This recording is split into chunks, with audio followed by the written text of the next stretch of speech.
You're listening to the Build Your Business podcast, powered by TurnKey Coach, where we help business owners find freedom over fear. I'm Matt Reynolds. And I'm his brother, Chris Reynolds. Join us as we help build your business and move from fear to freedom together.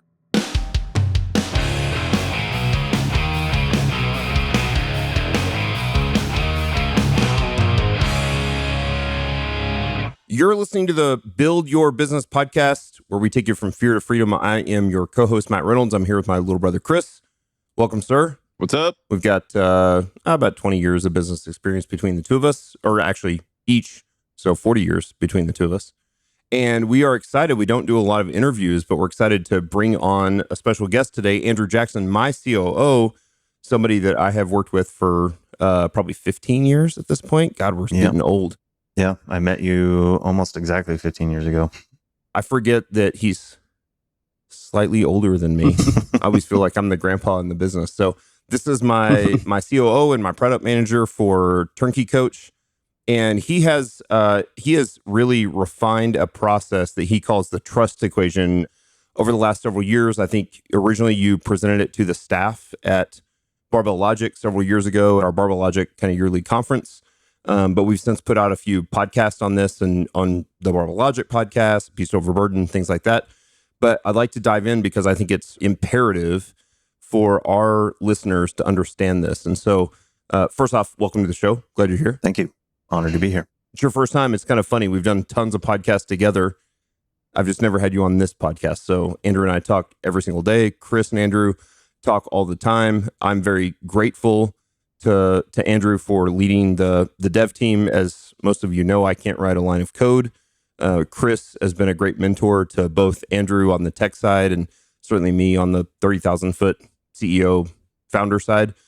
And so grateful for both of these guys and excited to do this podcast today. And so we'll dive in as we... on the verge of submitting my first PR 25 years after getting my computer engineering and computer science degree.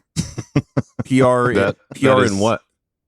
That is so good. PR in this sense, by the way, does not mean personal record. It means pull request, which is where you make a code change to your repository.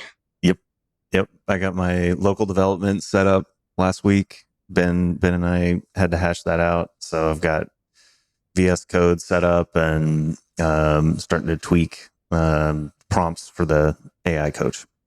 Nice. So it's still not really code, but it's going to be a PR. Chris told me to read a book probably, 6, 7, 8 years ago, early in the business. And it was called The Rebel Allocator. Highly recommended book. Won't go into a full book review here, but it's sort of it's a fictional story based in historical accuracy of Warren Buffett, sort of Warren Buffett's idea of the value equation. A lot of people probably heard that term, the value equation. Hormozy talks about it all the time. He's a big fan of Buffett and Munger.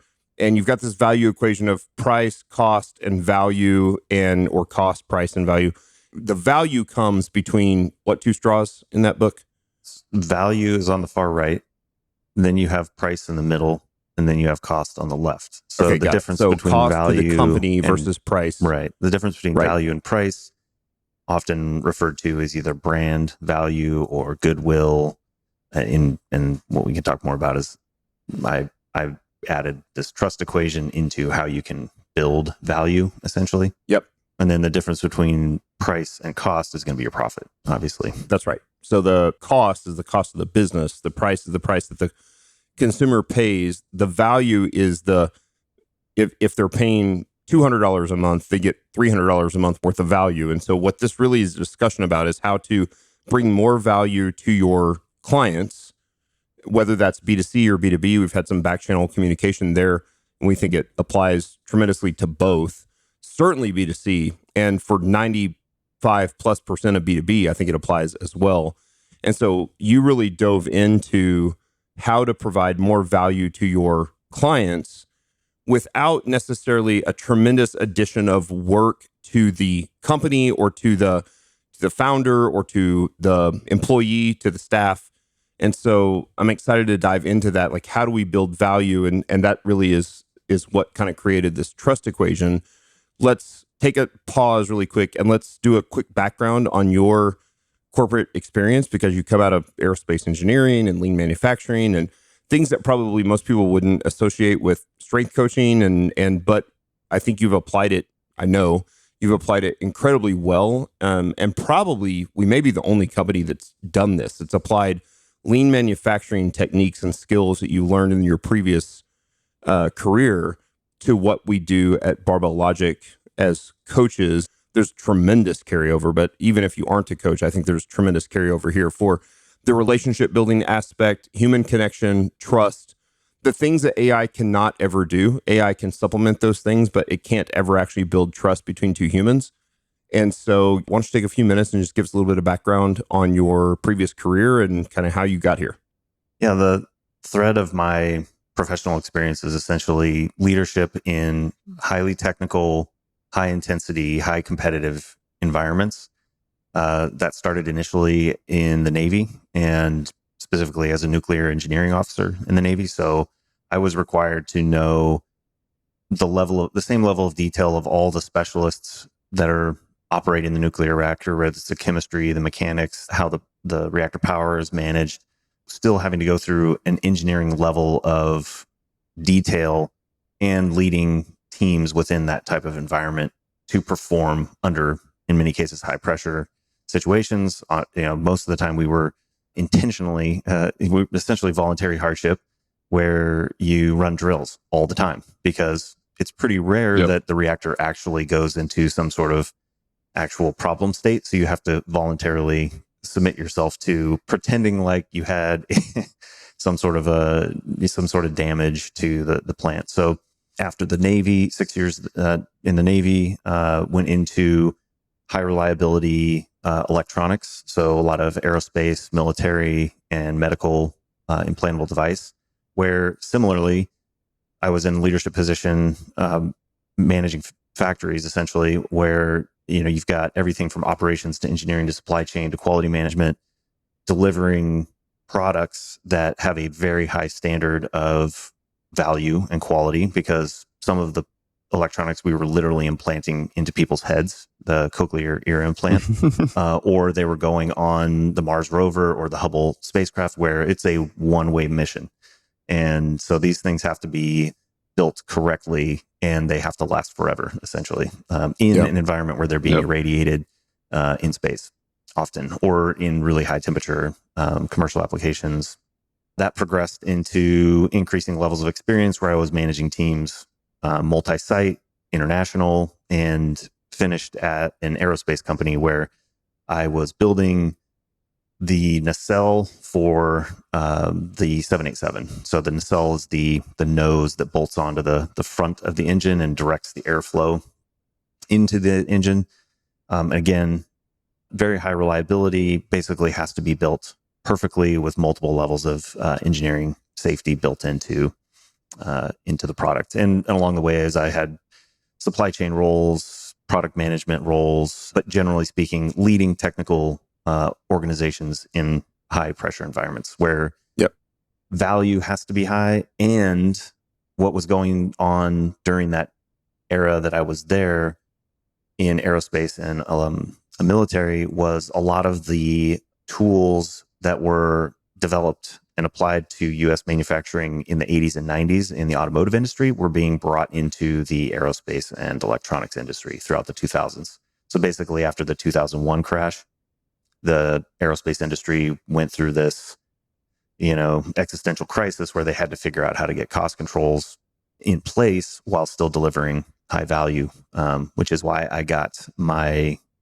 experience in using versions of the Toyota production system. It all kind of traces back to the Toyota production system, which, interestingly, side note, a lot of the concepts did come from Japan and the Toyota company, but many of them were also U.S. engineers, industrial engineers that went over to Japan post-World War II and kind of helped them rebuild their industrial systems. So Deming is one of the more popular guys there. But with respect to what we're talking about today and the trust equation, that came from a leadership workshop, I guess you'd call it, that I got sent to as part of what is now Raytheon. 4 or 5 acquisitions later. It's now all rolled up under Raytheon, but they had a facilitator come in and was talking about different strategies and techniques and things that you can take, that ideally you could take back to your teams. And one of the lines that, for whatever reason, I was just in the place to hear it, was this quote, which she attributed to Colin Powell. I have never been able to actually find this quote. I've looked many times, so if somebody out there can find it, I'd love to see it or hear it. But he, according to her, said the foundation of all relationships is trust. And the assignment, essentially, out of the workshop was to start paying attention to trust, to start paying attention to it. Well, no definition, just like, pay attention. And interestingly, I had lunch with her during that conference, and we got talking about strength coaching, and that was sort of like my passion project at the time, the side hustle. And she put her fork down in the middle of this lunch at one point and was like, well, how come you're not doing that full time? About 2 years later, that's what I was doing full time. Now you are. But so she was insightful and left an impact. And I went back home after that and just started going down this rabbit hole. This is like 10 years ago now. Like, what is trust? What's going on? I started paying attention to it. We would do these morning walkthroughs every hour at the factory. And I would basically be leading these as the general manager. People are reporting to me their performance. And, you know, when you have that kind of tight tolerance in your manufacturing, your operations, basically the system is designed to show you problems constantly. It can be really depressing if you don't have good leadership or a good trust-based team, because you're intentionally finding down to the second if you're off schedule. Like, we would literally have this progress bar for every single operator on the floor, and we would check in with them every single hour to see where they were in their standard work. And if they were off by more than 15, 20 seconds, something was wrong that we needed to go solve. Yeah. And you're doing that every day, every hour. Such a wild environment by comparison to what you see in most software shops, right? It's like you just don't see that level of check-in. And part of it, I suppose, is also how critical the systems were that you were building. So that, and it's highly repetitive. It's the same product every single time. It's the same rivet you're shooting. It's the same hole you're drilling over and over and over again. There's tiny little variations here and there, but the repeatability is why you're able to do that and have that expectation. The same principles you can take into an engineering environment, but there's all kinds of, we could spend a lot of time talking about what can and can't apply. But what was relevant to this conversation is I noticed that the team didn't trust me. Like, I couldn't tell why, but I could feel it. Yeah. And that was kind of her coaching at the time, was just like, see if you can feel it, if you notice it. She was kind of thinking of it as this intuitive thing, this kind of, I don't know if hippie is the right word, but it was just like, pay attention, see if you feel it, man. And my engineering brain can't handle that. I'm just like, okay, what the hell is this? Sure. I have to understand this. Time to break it down. So I just went down this rabbit hole of trying to find everything I could on trust, reading articles, studies. Funny enough, I ended up stumbling across this TED Talk where a guy was talking about this equation of trust. And I, generally speaking, have gotten pretty burned out on TED Talks. But this one stood out to me because there was a published paper behind it. He was one of the authors, James Davis. And so I went and pulled the actual study, which was from the 90s, and read the paper. And what I liked about the paper was that it was a meta-analysis of all of the studies done on trust up until that point. I think the paper was 98 or something like that.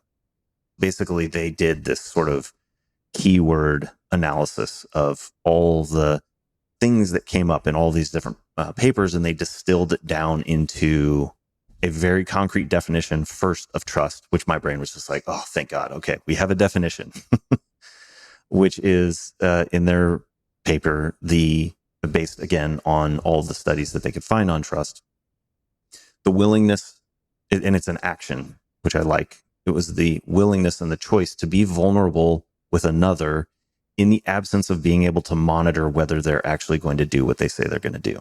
It's good. Yeah, that's pretty much spot on. And that it's outside the scope of this, but there's also some component that they found that the choice is influenced by a propensity to trust. It's like some people are more willing or able to trust than others. Sure. But that there are three common factors that go into this decision, conscious or subconscious. That is the perceived ability of the trustee to do what they say they're going to do, the perceived integrity of the trustee, will they do what they say they're going to do, and perceived benevolence of the trustee, do they care?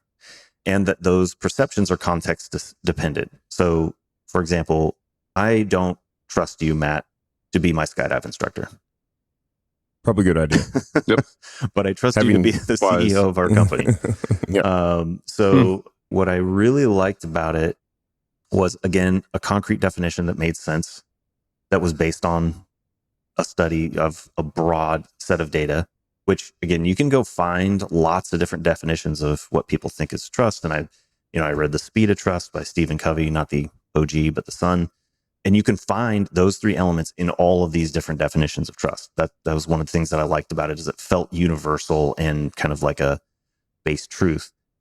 It helped me understand that it was a subjective perception of the other person, not necessarily actually who I am, and that it was a recursive process.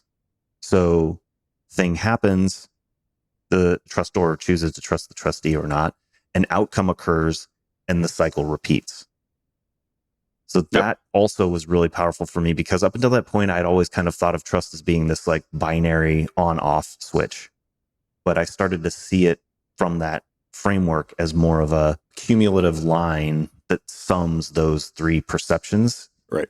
And ability, integrity, and benevolence make up ultimately the level of trust that someone has with someone else. And that it can go kind of up and down over time. Like they talk about it in the paper and in the TED Talk, that you can either be building, cashing in on, or eroding trust. So, your actions day to day, or whatever, experience to experience, will be doing one of those three things.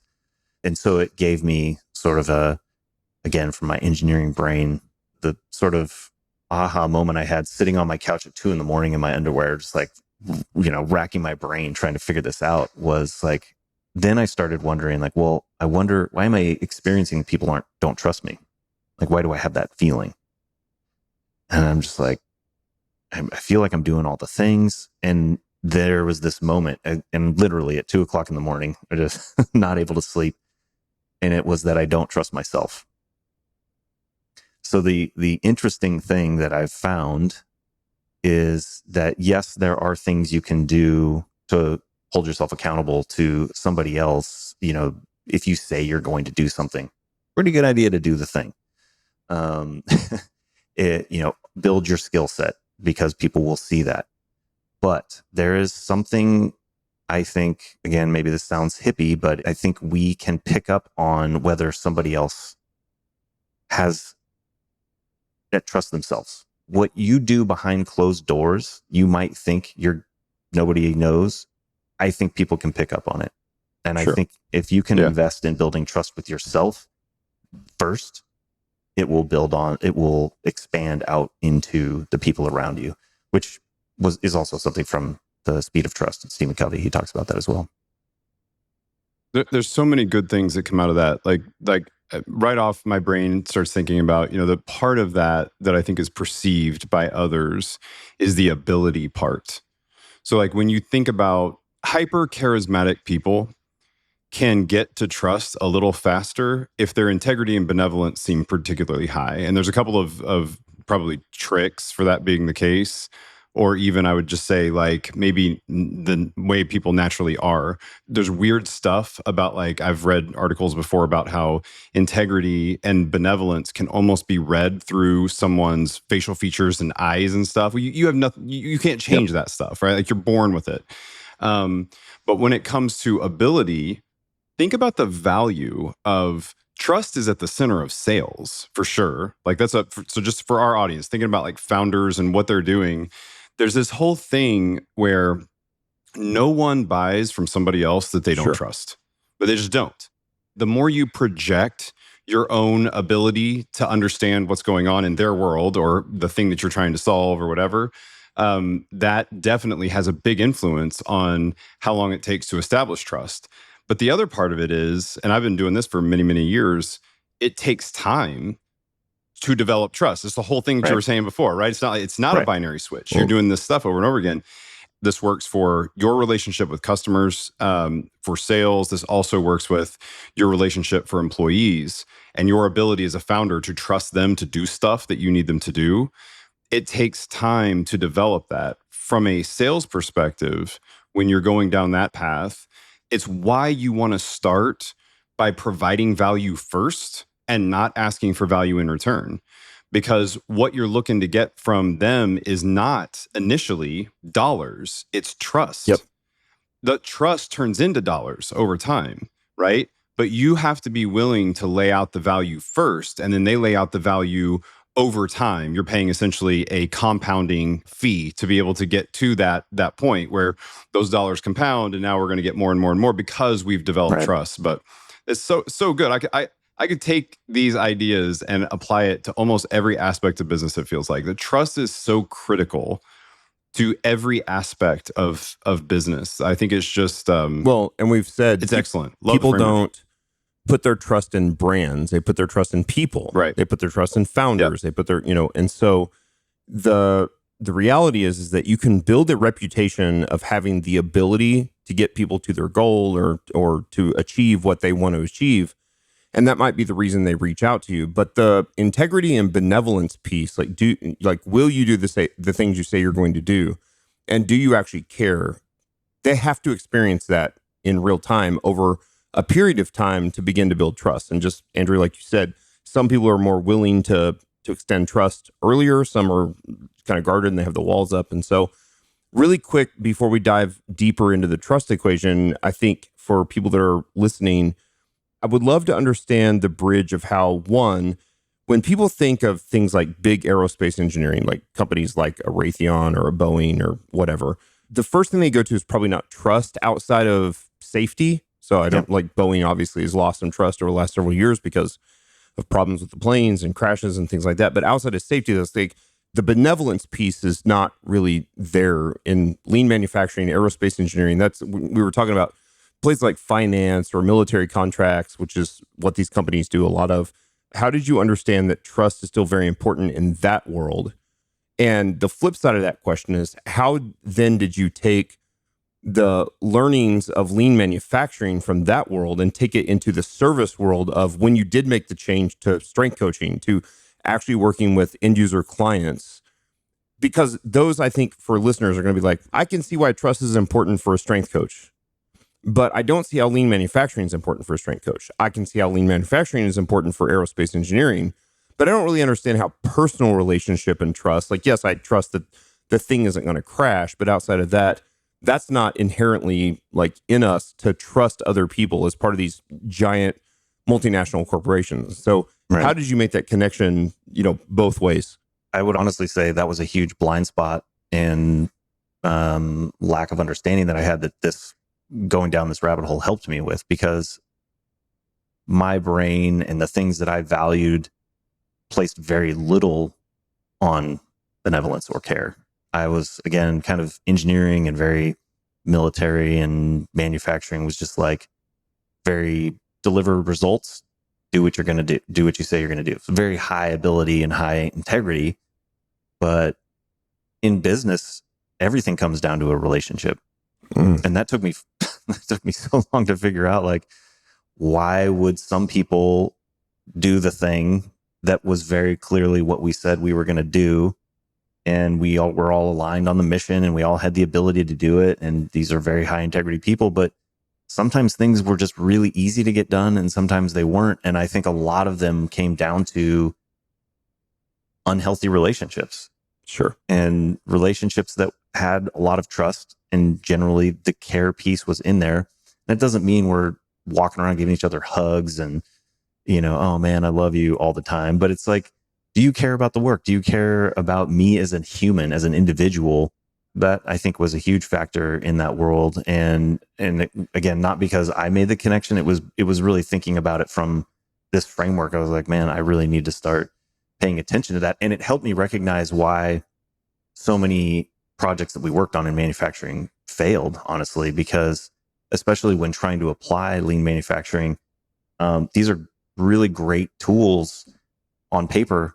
But then when you get down to it, people like to think that electronics manufacturing, aerospace manufacturing is this like bunch of robots in a lights out factory making things perfectly with software, perfect. It's so many people literally turning the screwdriver, drilling the hole, smashing the rivet, doing the quality inspection. It's people still doing the work. Now, I'm sure that's going to evolve over time, and that might not always be true. And there's lots of lights out factories out there now, but eventually it's going to come down to a relationship piece. And where that really came into when you brought the Rebel Allocator book to our mission control meeting, and I read that, and it started to kind of come together where I merged those two ideas because I was struggling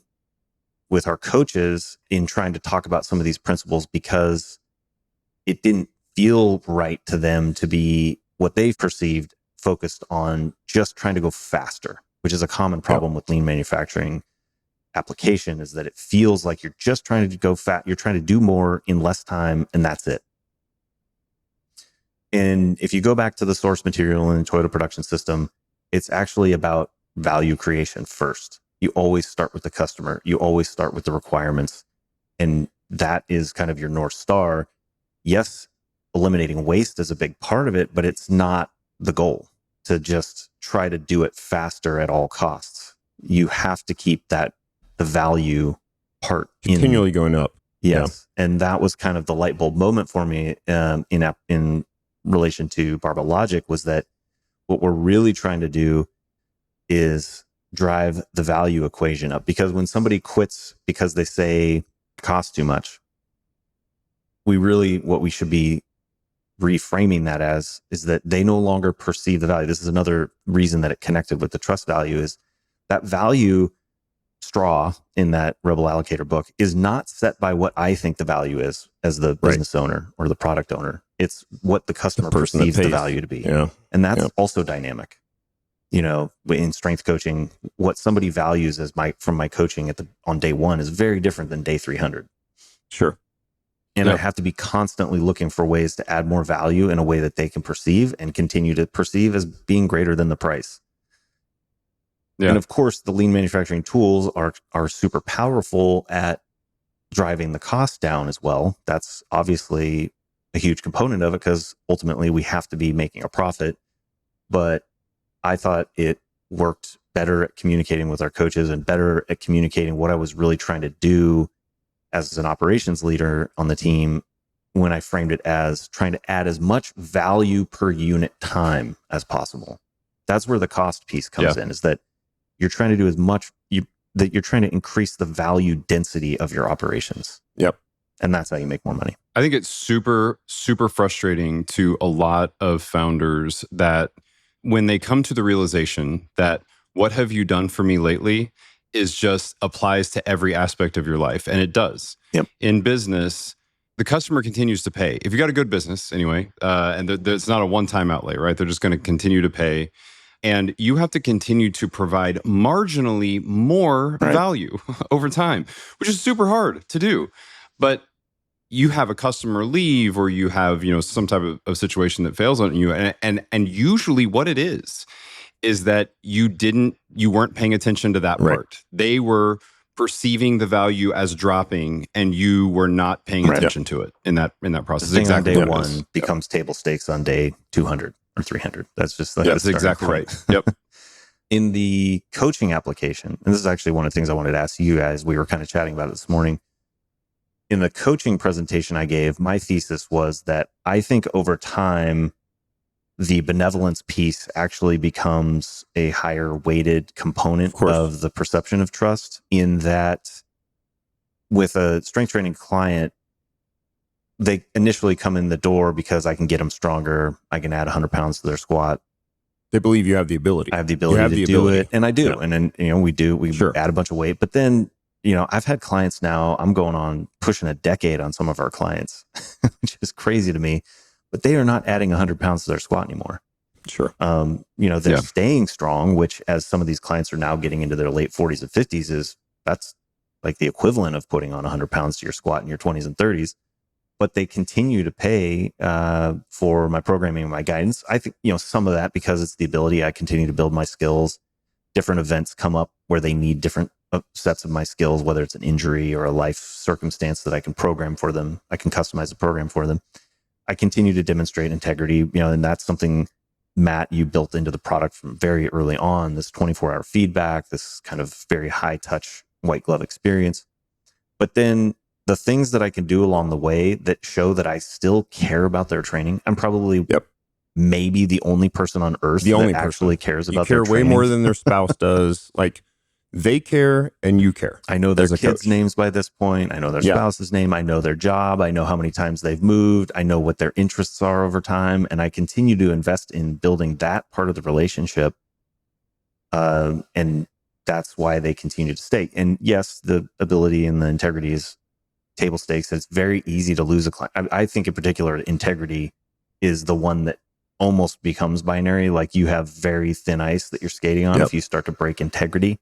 Hard to build and easy to lose. Right. But there's little versions of that. Like, here's a small example that I think of. If I'm late to a meeting, I think of that now. I used to just have this general, I feel bad about this response. Now I know, I just cashed in some trust because I was 5 minutes late to the meeting. It's like that bank account. Like, you're trying to make deposits all the time in the trust equation. Exactly. And that's good. And occasionally life happens and you make a withdrawal. Hopefully it's a small withdrawal out of it. But if you've built enough trust, a small withdrawal is okay. But if you have not built the trust and you make a withdrawal, that's immediately, it takes the client or the employee or whoever you're dealing with, and they go, this isn't the value that this company or this person is providing. It's not worth the cost, not worth my price. And so it's easily eroded. Yep. And so that's kind of the ultimate point of this whole thing, is building trust with clients or other companies in B2B, B2C, investors, all of those things. It's all about the human relationship. And this is, we've done so much we've had so many conversations about AI.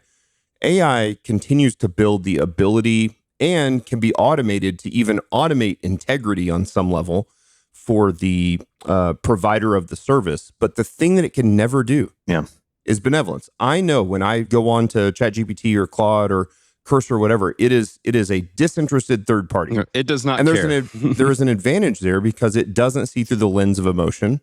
Right. And so I've been in the same situation where I have clients that, a guy like Brett McKay from Art of Alienness, I've coached him for 11 years. That guy didn't need me as a coach. His form's perfect on everything. He knows how to program. Why does he stay? It's so funny you mentioned that, because this PR, this first one that I'm going to release, is kind of around that exact problem, because we're starting to incorporate AI into this, what we're calling assistant coach position. And it can write the programs, it can write a plan, it can answer technical questions, but it can't care. It just sounds like an a-hole, like half the time. And it's one of those funny things, I can't quite put my finger on it. I'm having to deconstruct what it is that I do when I respond to a client. Because sometimes I'll be snarky, sometimes I'll be a hard ass, sometimes I'll be sympathetic. It's all around benevolence and figuring out how to communicate in a way based on my relationship with that client at that time. Because sometimes it's different on day 1 versus day 10 or versus day workout 1000. And figuring out how to coach an LLM to respond that way is an interesting challenge. There's a phrase for that in computer engineering called the Uncanny Valley. And if you haven't heard of it, it's this thing where like early on, whenever they were making like 3D kind of visual versions of movies, and I think about this a lot, like Polar Express, I think is a good example of this, where you watch it and you're like, something's eerie about what I'm seeing here, right? So these people they almost look like people, but they don't really look like Avatar. people. And that's the uncanny valley. I think in AI you get that a lot, where it feels almost human, but not enough, and it goes to creepy real fast. You're like, whoa, something creepy going on here, right? It's getting to a point now with the, what is it, VO3? Visually, I can't actually put my finger on it anymore. No, like, but you can still tell I can't either. it's The visual built by a thing that's not human. But I can tell it's not. And I I don't know. It's super weird. It's really weird. So you guys see that in the, one my questions to you guys, because I don't operate at the CEO level, was whether you actually see the same kind of approach or model as leaders at that level, working CEO to CEO and CEO to investor. Like, that's still applicable, you think? I can't tell you how frequently a business relationship is, and when I say business relationship, I'm talking about, like, let's say a contract. Okay. So like a long-term contract with a customer, how frequently that is saved by something bad happens, CEO to CEO, a conversation goes down and it's saved. And it's saved because of essentially a personal guarantee that says, I'm going to step in and make sure that this thing gets done, or I'm going to make you whole financially, or I'm going to do whatever. Like, bad things happen in every business that you can think of. And that part is critical. And the other one is the one with the employees. I think for early founders, especially, and Matt and I have done a ton of conversations over the last, whatever it's been, 3-4 weeks, about how do you hire? How do you fire? How do you ultimately get other people to do the stuff so that you're not the only person bottleneck in the company? As a founder, the trust equation is so critical for you to be able to hand anything off ever. And what's happening with the employees is they're going through this loop. I actually think it would be a really useful conversation for a founder to have. I've never had it with anybody. So it's the reason I'm sort of thinking about this is I would love to have that with early employees and say, listen, do you want to make more money and do better at this company overall? You do? Okay, here's how you get there. Because I will give you nothing to do at all. And eventually I'll have to let you go if I don't trust you. And here's what the trust is composed of. You know what I mean? Like, it's been helpful. Matt and I have actually had a conversation where it's helped me take intuition, which one of my favorite definitions of intuition is prior experience you don't yet recognize. So I'll get this feeling, which especially analytical people like us, we want to kind of dismiss feelings, be like, okay, feelings don't matter, facts matter. Facts don't care about your feelings, kind of a thing. Yeah. But what this has actually helped me do is I get that intuition. And instead of just reacting, I step back and think, okay, what is it here that's leading me down this path? And Matt and I have had this conversation before. I'm like, I don't trust this person. And I think it's because I don't perceive that they care. Right. I know they're excellent and I know they'll do what they say they do, but something that they've done, I don't know. Maybe and again, what's cool about it is I can own it as my perception. It doesn't have to be reality. I can say that without feeling, I mean, you still have to be careful, but like, sure, I can say that and own it, that I don't know if it's true or not. It's just, I have this feeling, this is my perception. And then you can focus on that rather than I feel bad. You're the reason I'm feeling bad. You can own the perception. Go qualify your perception. Yep. Yeah. And so, I think that you started to articulate as well that the ability, it seems like the ability has a high importance early on. And so one of the first things that happens when we hire an employee, or if somebody hires a coach, or, we hire, like we were talking about this in Backchannel, we hired Chris's company, Certain. We've used another third-party dev team before them, that we don't really know what their ability is. Like, kind of can see their promises and their pitch deck and all that sort of stuff. We're like, I don't really know how good you are at dev. Like, how efficient you are, like how clean you can write code. Is there a bunch of tech debt and that sort of stuff? That the ability is really important early on. And as time goes on, once they've established, okay, these guys are really good at what they do, the integrity becomes really important. Will they continue to do what they say they're going to do? But beyond that, the thing that really drives trust building over years and decades is do they care? For sure. And ultimately, we looked back at the companies, comparing Chris's company, Certain, with the other third-party service we used. And it was like, do they have the ability? I don't know. And right? on paper, versus I could argue the competitor was the perception was maybe even better. Like you could argue perceived. As a non-technical person, I can't go in and look at the actual code, but I look at their pedigree, I look at the size of the company, I look at the size of the team, Yeah. the breadth of the team, and I'm like, damn, they got a lot of firepower over there. Seems like they should be better, but I don't think. But they then you care. also have, I think that hurts them in both the integrity and the benevolence piece. When you see a giant company, third party, okay, maybe they're really good at what they do. Chris is the founder's brother. Right. He's on the board. He has actual skin in the game in this business. So there is some perceived integrity from the very beginning with Chris's company, because you're like, they're really close. Matt and Chris are really close. They're basically best friends. They, co-host the podcast together, all these sort of things.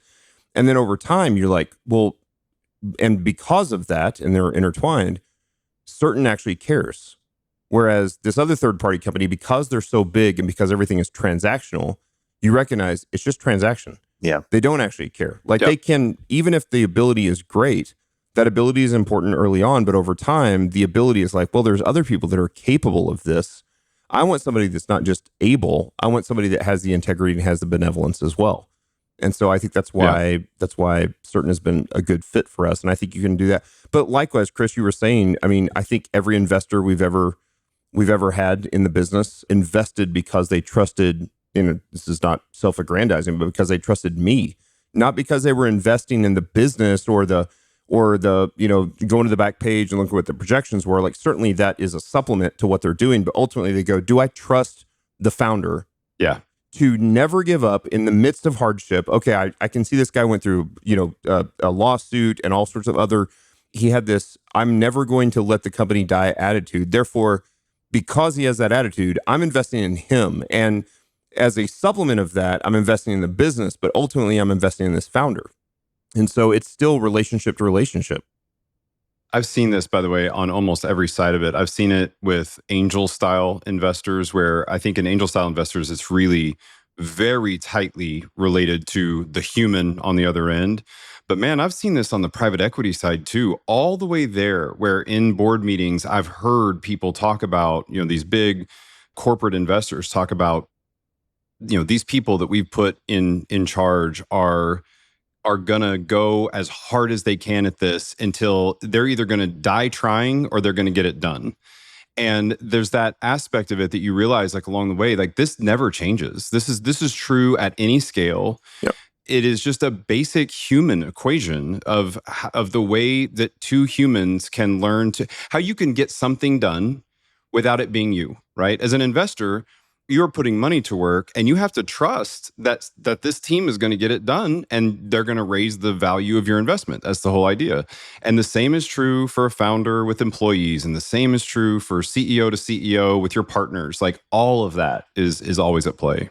That was one of the things that we were talking about last month in Chicago. That was kind of a new addition to how I perceive this as well. I think Stephen Covey talks about it a lot in Speed of Trust.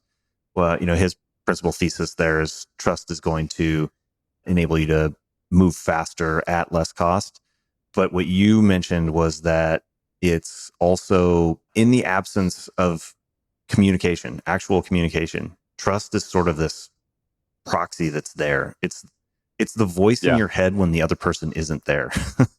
Yep. And if you don't trust somebody, that voice is going to be negative, and it's going to be counterproductive, and it's going to slow you down, because you're going to start having to because trust is in the absence of monitoring. So I think what happens if there is no trust, you start creating these mental loops where it's trying to monitor the situation. Am I okay? Is this still a good decision? You start allocating a bunch of resources to reevaluating those, ability, integrity, and benevolence. Whereas if you've got a high trust environment, it just goes right through. You don't even have to talk. You just trust that the other person is on their end doing what they're supposed to do. Yep. This is one of the reasons you also see that as a company grows. We talk a lot about, there's early stage founders and there's companies as they get bigger and bigger. as companies grow, that CEO role tends to only be a trust building relationship management role. You're doing things. Yes, you're setting vision for the company. Yes, you are, validating that you got the right people in the seats. But as the company grows, your second in commands start being the people who can take care of the day to day to get stuff done. You're not doing that as much of that stuff. What really happens is when bad things occur and something goes off the rails, you're going to have a relationship conversation with either a partner or it may be one of your top people in the organization, whatever it is. You're constantly playing that role, and I think it becomes people who are stellar at this can get a lot more done, because at the end of the day, that's really what you're doing. You're trying to proxy getting stuff done with trust, Yep. right? That's what's happening. And the sooner you understand it and the sooner you can see it, the more effective it is for you as a founder. I'm curious if you've done something intentional or intuitive as you've been building certain along these lines, because when we first started working together, it was me and you and maybe Ben or maybe Damon one-on-one on a lot of calls. Yep. Now it's maybe we talk about the business relationship specifically once a quarter, if that. I don't know, but I still have day-to-day conversation with your team, and I still trust the team as if it were you. Do you feel like you do something as a leader or as a CEO as you're building the team? I do. I think this is a really difficult thing to do well, and I think people that don't understand it will fail at it by default. So here's what I do. And I know this not only from my work at Certain, but I know it from my previous company at Brightcore, and I know it because I am a fractional CTO at a couple of companies as well, where I do the exact same thing. Day one that I go into any of these organizations, I do an enormous amount to show that I care about what's going on and that my quality bar is higher than all of theirs. Right? I want them to see very early that, like, hey, this is the kind of standard we want to set at this company. And I'm not going to be off playing golf, and I'm not going to be out going on vacations and stuff. Like, you will not work harder than me. And what starts happening with that role is people start going, "Oh, if this guy cares that much, like maybe I should care that much." So in many ways, it is a leading by example. I think that never stops. Like, I think leading by example becomes really, really critical within the organization all the time. It does change a bit. Like, one of the things that's hard as Certain grows, and it will continue to be hard, is I don't have enough attention. Like, I don't have enough attention space to be in every customer's thing all the time, right? So I end up having to shift my attention, and I have to be very laser focused on the attention with them in the time frame that they get me, to think about their problems, to help solution issues or whatever needs to be done. But mostly, it's not about the issue that I'm solving. It's about the Chris cares, and he's going to make sure this thing gets done. That's what's really being communicated in that process. But that only scales so far. So you have to start building a culture in your company that has that same feeling, because you need the number 2 at the office, you need the number 3 at the office to have that same thing, so that over time, that's the relationship that you have, and that that person has power and has the ability to get stuff done, and that they also still care, right? I think that's the way you do it. Yeah. So as we close the loop on this and kind of close out the show, I think the takeaways, it's important to kind of walk through these takeaways. Again, this thing that builds trust is this culmination of ability, integrity, and benevolence. And so I think the first thing that's really important, we've identified why caring is probably the most important for the long term, and it is. Let's go back for a second to ability. I think that it's imperative, whatever you do in life, and I've said this many times, I've used the example of, like, if I were a trash man, and I'm not knocking that. There's probably guys that make lots of money as a trash man. I've got to try to be the best trash man in the world. Absolutely. I've got to try to separate myself with ability. I have to try to be the best strength coach in the world, or the best developer in the world, the best trash man in the world. So the ability is a thing that you must work on even before the relationship occurs. I can't start the relationship and then try to prove my ability. The ability is the thing that often sells the customer in the beginning, is that they perceive that you have better ability than the others. You've risen above, you have a higher standard. My message tends to be biased more on the benevolence, because I think a lot of our culture, our people, is like default ability is the most important thing in the world. Correct. But And it's not. I certainly don't want to take away from it. It is absolutely critical. And it is, I agree, the thing that you got to start with as well individually is, are you pursuing the best set of skills that you can for the environment you're trying to be in? And even then, it's just like you said, it's still perception. Does the client perceive that I have tremendous ability to get, that they are going to get me to my goal as effectively and efficiently as possible? So that ability is extremely important. I always used to think that if I just delivered the results, people would notice. But I think from a career development standpoint, and this is probably also true with customers, they got to see that you did the thing. They have to know what your skills are. And it goes against my nature because I don't like to, I don't know, I sometimes think of that as like bragging, but I think there's professional ways to do it where you can make sure your work is seen. In the beginning, again, the ability is the primary thing that you're selling yourself on. And so it's very hard to build integrity or benevolence before the relationship has started. Right. And so as the relationship then starts, as you get a new client or you hire a new employee or whatever that is, then the next thing that comes into play, they're both the integrity and the benevolence. But the integrity then, okay, so I trust that this person can get me to the end goal, but will they actually do the thing they say they're going to do? And that's actually not that difficult. And in a post-COVID world where service has absolutely dropped through the floor, it is an incredible separator to just provide excellent service. Whether you're truly a service company or a SaaS or even an aerospace engineering company, if you provide fantastic service, the cream rises to the top much better than it did in 2019. 2025, it's much easier to rise to the top there. So you follow through with the things you say you're going to do, and that builds the integrity piece of the trust. This is the reason that when we've talked about the founder brand concept, you're getting your own message and your own personality out there into the ether is so effective, because people will eventually, it will attract the people that you want it to attract, and they will come to trust you even though you don't know them and haven't done anything for them, because ultimately there is just this whole proxy concept there. Now that even goes further. I think the idea behind the node is I trust people more that people I already trust, right? It's a trust chain that goes in there. That came up at SaaStr, that in this AI information, even more overload than we've been in, being a trusted curator is the new value, is hyper value in this market right now. Yep. And finally, the benevolence piece we've talked a lot about on the show today. The thing that we haven't mentioned, and maybe it should just be known, is it must be authentic, because they're going to see right through you if it's not. So you can fake benevolence for a short period of time, but not for very long.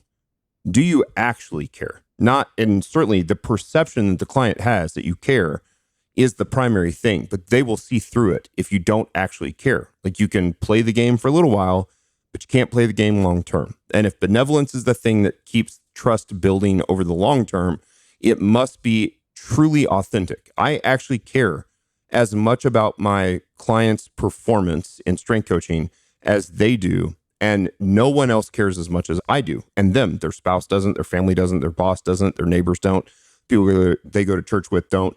So they know that they have this person that is just as excited about them setting PRs as they are. And you can take that to your industry, but the reality is that has to be authentic. And so what has happened for me, because I've been able to keep my clients for so long, where I don't know what the average age of client that I coach is, but it's probably 6 or 7 years plus at this point. If I go down through the list, I've got a few newer ones, but I've got some that I've coached for 10 or 11, 12 years, is that we have built over time this level of authenticity that I actually care and am just as excited as they are about what they're doing in the gym or performing. And of course, you can take that to your industry. It cannot be faked. To connect that back to the story I was telling on the factory floor, where I was picking up on that discomfort or that lack of trust, I think it was exactly that, in a little bit of a roundabout way, that what I ended up recognizing was that I was inconsistent.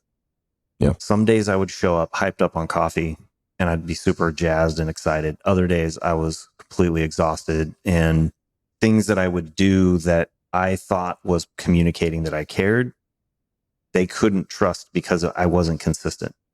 Yep. And so that eroded trust in it. It's sort of it's basically integrity is what it kind of cycles back to. Is like, if you're not genuine, if it's not authentic, and you just, one day you're doing it because you feel better, another day you're doing it because you're happy, it'll just blast right through. Yep. And people will know you're faking it. Yep. The only way to be consistent is if it's real, because you can have bad days and good days and high energy and low still energy. do the thing and you still care. But if it's actually coming from a place that's real, that'll still come through even when you're having a different Think day. about your kids. I mean, everybody should love their kids. Good day, bad day, whatever. I love my kids no matter what. Right. Whether their behavior is great or terrible, like, it doesn't change how much I love them, how tired I am, or how motivated I am to, like, it doesn't change that. And so figuring out how to take that sort of thing, that consistency of benevolence, and take it to your clients or to your staff, to your employees, to the investors, to whoever, this is super important. So, hey man, thanks for sharing the story. Again, that's the trust equation. We'll put some show notes, some links in the show notes. Andrew's talked about this. He's got a few talks and other podcasts about it, a presentation that he shared. We'll try to link all those in the show notes. But again, you've got to pursue high ability, high integrity, high benevolence consistently for years and decades over a long period of time to build trust. Trust is hard to gain and easy to lose. And so you have to understand that you're trying to constantly make those deposits, and very rare 7 to withdrawals. 1. Yeah. Yep. That's exactly right. So, That's right. thanks for listening to the podcast today. Thanks for giving us your Friday. I hope you guys have a great weekend. It's been another episode of the Build Your Business podcast. If this has brought you value, we'd love to have a 5-star review on Apple Podcasts or Spotify or wherever you listen to your podcasts. If you're a coach, we've talked a lot about coaching and building integrity and ability and benevolence. Andrew has been a tremendous, we didn't even get into it this much, but TurnKey Coach, turnkey.coach is our platform, our software that has really manifested itself as the primary, and we believe the best way to do this in the fitness industry. If you're looking for a high ability, integrity, benevolence company that does engineering and computer dev work, certain.com, it's SURTON, right? .com is Chris's company. And so would always love to have some feedback either on the podcast, or if you're interested or just want to talk about how we run the business, whether that's in the fitness industry or dev industry or whatever it is, we would love to have that conversation with you. And thanks so much for listening. We'll see you guys next Friday. Have a good one.